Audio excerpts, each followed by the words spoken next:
Welcome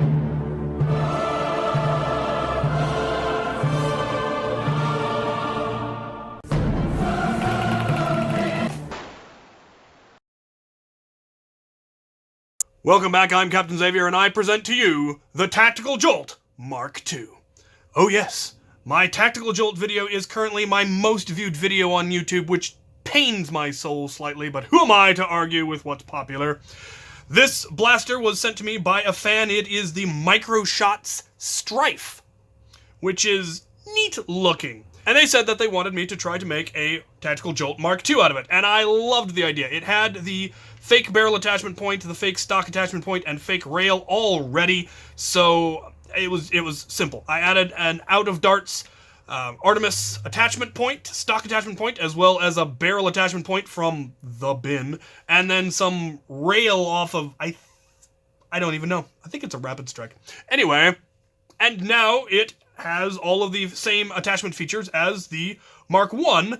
This one I left in Elite Blue because I actually am a big fan of the Elite Blue color, and I wanted it to retain its inherent Elite blueness. It is, of course, stock still because they make these very difficult to get open, so I haven't bothered to try to actually upgrade it. But let's take a look at some of the various configurations you could make with it, starting, of course,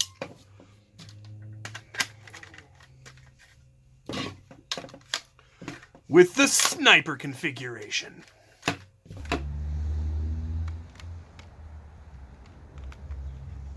Yea, though I walk through the valley of the shadow of death, I will fear no evil.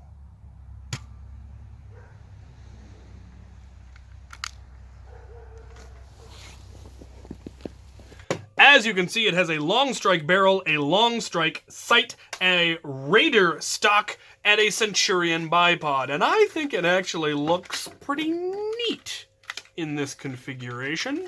It stands nice. It's got a nice profile, I feel.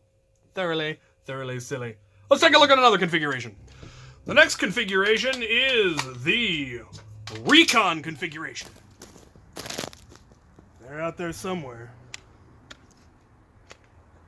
And we're gonna find them. For light, agile movement when you need to get into small places or move quickly, you have the Recon. We, of course, have one of the various modulus barrels, which goes nicely. It doesn't have any blue, but because it just has the gray, which matches, and it has the white that matches, I think it works very well. And, of course, we have the Elite Spectre stock, which folds, which the stock is actually longer than the whole blaster, which is hilarious. And I love it. Didn't have any kind of attachment for the top. I couldn't think of one that really fit. So I decided to just leave it, make it a simple loadout. On to the next one. Next, we have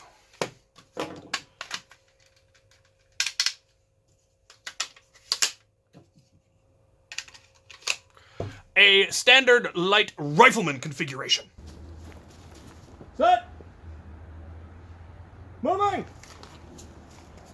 It, of course, has the Retaliator, barrel and stock and foregrip, and then the barrel breaks dart holder on the top there, just for extra ammo holding, as a Rifleman should definitely have lots of spare ammo.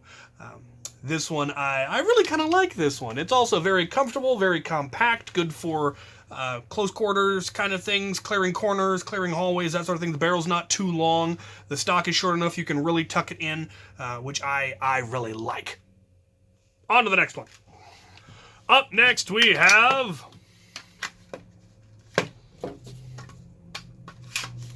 the Shock Trooper configuration. Firing!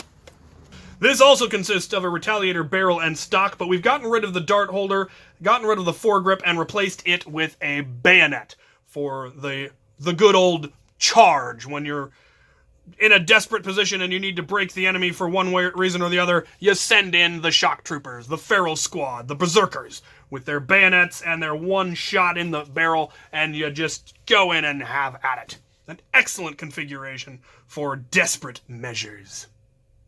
Alright, let's take a look at the final one. Our final configuration is, of course,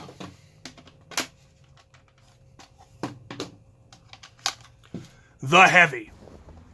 Hold the line! Nothing gets through! Move forward! Baggering! Which is, of course, my favorite.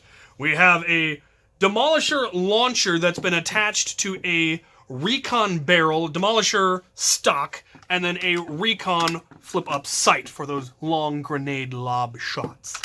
Now, there's an awful lot more orange on this because I don't have an elite version of this. I made it orange because orange goes with pretty much all Nerf, because there's always orange.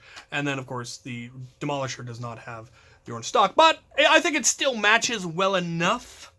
And I really like this one. Unfortunately, you can't actually use the rocket launcher because the barrel attachment point is not solid enough to support actually trying to fire a hamp. It will just snap it off. I could try to find a way to secure it, but this is satire, and I don't ever actually intend to use this. This is for silliness. Now, one of the questions that I got over and over and over, and so many times on the previous video that it started to get genuinely annoying, is, how do you reload it?